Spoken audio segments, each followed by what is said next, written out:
What's going on, everybody? It's your boy Tori G here. Just want to talk to you guys about two products that I picked up. One of them I've had it for a while. I just never got to plug it in and use it. The other one I just got today. So, without further ado, I want to talk to you about the Presonus PD-70 dynamic microphone. All right, as you can see, resembles a very popular dynamic microphone out there, very coveted, very popular. People love it. Um, what's good about this microphone is it's pretty directional. You can run audio through it, and it doesn't pick up everything in the room that much. Um, so as you can see, I'm talking directly into the mic. So the mic is built to directionally point at whatever what the source is, and you speak through it like so, just like this, and there you go. You have it. You're set. So basically, what I'm saying here is it. You can capture things without having too much interference from your room, especially if you're in a place like me where you are a home audio engineer or a home recording artist. That this is a great microphone for that purpose, or these types of microphones. I think the frequency response is pretty good. Not too much low end, and not too muddy like some of the competition.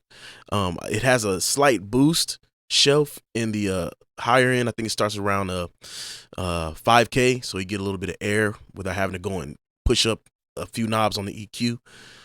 So you get a nice crisp vocal on the way in. Again, dynamic microphone, which is pretty directional, and I'll show you exactly what I mean about the direction. Left, right, up and down. You see, it doesn't capture too much around, but directly in front, it does a very good job. So that helps with room noise and whatever you got going on. Like right now, I have a fan going on, and I do have a gate and a de-esser on here, and I'll tell you why in a moment. So other things about this, because it's a dynamic microphone, it doesn't take 48 volt right away. It's you just have to have a preamp, or you can use just use your line input and turn it up, or whatever the setting is on your interface correction on the line input. But when you plug in your mic into your interface, you can just use the gain knob, but do not use 48 volts phantom power. So with that being said, though, there's a disadvantage. You're going to be cranking that 48 that non 48 volt power all the way up, just because it doesn't have enough drive or enough volume to put through it, enough voltage. So that's why I've had this for so long. I won it from one of the Presonus it's their competitions on Instagram. I won it and I loved it when I heard it, but when I was cranking up that interface volume, I was also cranking up all the room information, all the hits, all the, everything you don't like in a home recording. So that led me to start doing my research. And then the second product I want to talk to you guys about is the SE Electronics Dynamite inline preamp. So you've heard about the Cloud Lifter. You've heard about the I think it's Bear Dynamic. I can't remember. You've heard about the Clark Technic version, and there's another really good one. And so what this does, it adds more gain, clean gain to your microphone without you having to crank it to the gods. And so what that means is the noise floor gets more separated from the actual audio you're trying to record. So unfortunately, like in this room, I have a fan and a whole bunch of crap going on in the background because it gets kind of warm up here. But nonetheless, now that I've got this preamp, this inline the Dynamite right here, it helps situate that, and it actually makes my audio sound really nice and clear. So with that being said, though, like I said before, I have the microphone has a nice bright top end. Not too harsh, but when you start cranking the gain and start doing things, and getting loud, you're gonna start feeling it. So I've got a de-esser on here, and it's barely tapping it, maybe 2-3 dB at the most. And I think it sounds pretty good. And I also have a gate, because the noise floor is nicely separated from the actual what I'm recording, my voice right now. The gate doesn't have to work too hard.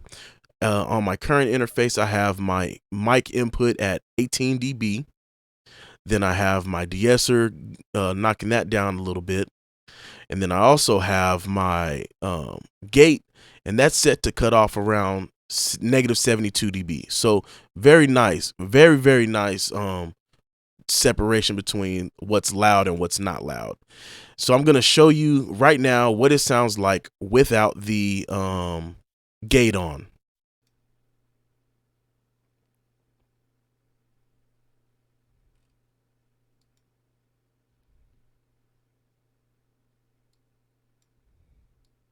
So now you can definitely hear that. And I actually have the gain turned up another 12 dB on here. But I have the gain turned up another 12 dB because it's just kind of how it worked out. So I also have this de-esser. So let me turn the de-esser off here, and you're going to see exactly what I mean with how bright it can get. Yes, so this is my voice with the de-esser of the PD-70 turned off. Not too bad, not too bad at all. But when you start to get in there and start to, get excited, and you start to, get your lines in there, start getting emotion into your recordings, it's gonna start getting there, especially when you want to start adding more high end to your vocal. So I'm gonna turn that back on. So here's my voice back again. Not too much of a difference, but you can definitely tell that it's doing a little bit of work here. I'm gonna bring it down. So check, check, check, check, check. I think that's good right there. That's good right there. The one thing I noticed about this master de-esser is that it kind of darkens up some things. So if your de-esser has a mix knob, go ahead and dial that back just to get it to fit in a little bit better. S's, check, check, much better. I think that sounds good. So just like I said, it works very well. I like this microphone. And in combination with this specific inline preamp, I think it does a great job. I think it does a wonderful job, actually. I'm gonna be doing a lot more recordings with it here. The next thing I want to discuss is this. Check this out.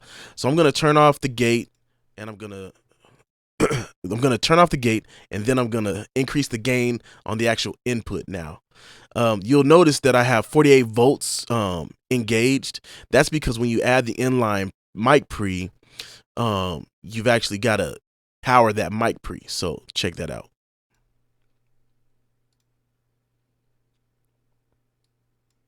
Bring this over here. Now I'm going to turn the gain up on the mic pre. So yeah, you can hear my fan going on in the background. Give me 2 seconds. I'm going to turn that fan off, and you're going to hear the difference. And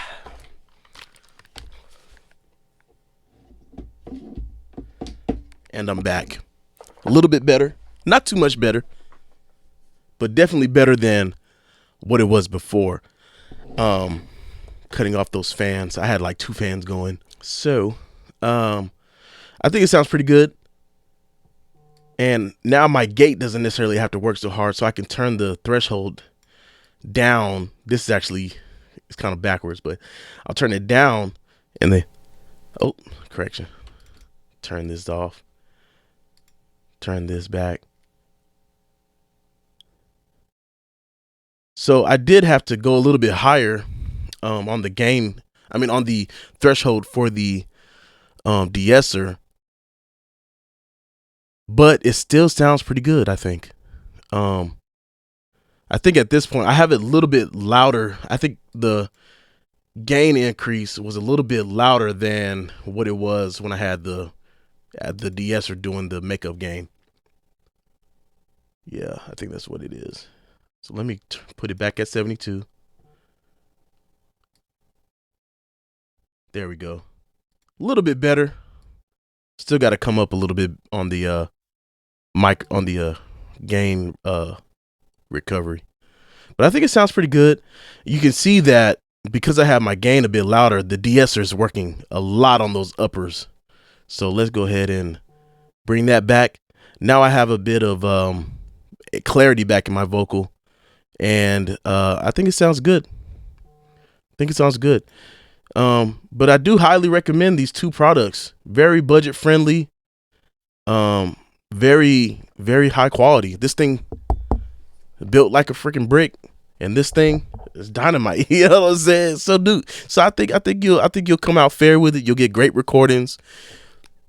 You might want to get a little bit more, like maybe a something that'll an enclosed space for actual recording will be great for it. You know, the typical. I think these are two great products, and they're both under $200 a piece.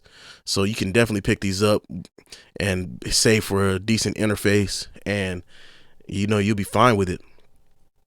So with that being said, it's me. I'm out.